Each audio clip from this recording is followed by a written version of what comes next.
बकरी ईदच्या पार्श्वभूमीवर अहिल्यानगर पोलीस मुख्यालयामध्ये राखीव पोलीस आणि शीघ्र कृती दल यांच्या संयुक्त जमाव विसर्जन प्रात्यक्षिक दरम्यान पोलीस कर्मचाऱ्यांकडून हँड ग्रेनेडची पिन काढून लिव्हर हातून सुटल्याने कर्मचाऱ्यांच्या हातात हँड ग्रेनेडचा स्फोट झाला। यामध्ये 3 कर्मचारी जखमी झाले असून त्यांच्यावर शहरातील खासगी रुग्णालयात उपचार सुरू आहे। दरम्यान घटनेची माहिती समजताच पोलीस अधीक्षक मुमक्का सुदर्शन यांनी अधिकाऱ्यांकडून माहिती घेतली आहे, तर कर्मचाऱ्यांकडूनही सरावादरम्यान हातून ग्रेनेडचा लिव्हर सुटल्याने स्फोट झाल्याचे सांगण्यात आले।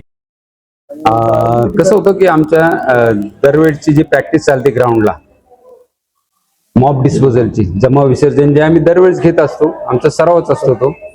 आता बकरी ईद निमित्ताने आम्ही पूर्ण जिल्ह्यामध्ये तो सराव घेतो। इतर ठिकाणी पण सगळ्या ठिकाणी जमाव झाल्या, विसर्जनचा प्रॅक्टिस झाली आमची।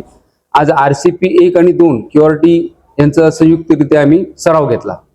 सराव घेत असताना प्रत्येक स्टेपला आम्ही त्यांना कसं पुढची कारवाई काय असं करत असताना गॅस सेक्शनचा जे वापर असतो त्या कारवाईपर्यंत पोहोचल्यानंतर त्यांना दाखवत होतं की गॅस जे आमचा प्लास्टिकचा एक सेल असतो, ग्रेनेड असतो, तो सेल आणि ग्रेनेड कसं फोडायचं हे प्रत्यक्षिक दाखवत असताना संबंधित जवानाकडनं पिन काढली गेली आणि ते लिव्हर पट्टी चुकून त्याच्या हाताकडनं सुटली, जेणेकरून लिव्हर पट्टी सुटल्यावर तो ब्लास्ट होतो, फेकल्यानंतर थ्रो केल्यानंतर तो ब्लास्ट होतो आणि चुकून त्याच्याकडनं सुटली आणि ते त्याच्या हातात ब्लास्ट झाला।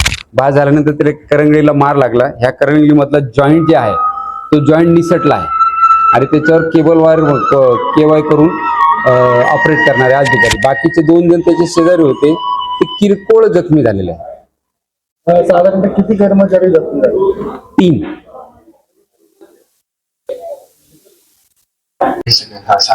मॉब ड्रिलचा डेमो चालू होता मुख्यालयाला, तर आमच्याकडे ग्रेनेड दिले होते हातात फेकायला। तर ती ग्रेनेड बद्दल पूर्ण माहित नसल्याने ती पिन काढली आणि ते आमच्या हातातच बस झाली। किती लागले, किती काय आता ऑपरेशन? करंगळी आता आमच्या तिघांना म्हणजे तिघांची पण करंगळी झाली, वेगळी झाली। ऑपरेशन करून परत काय असेल ते आता डॉक्टर ठरवतील।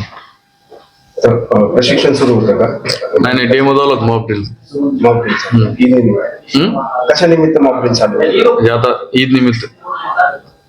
तर एकूण किती झाले? एकूण 4 जण जखमी आहेत।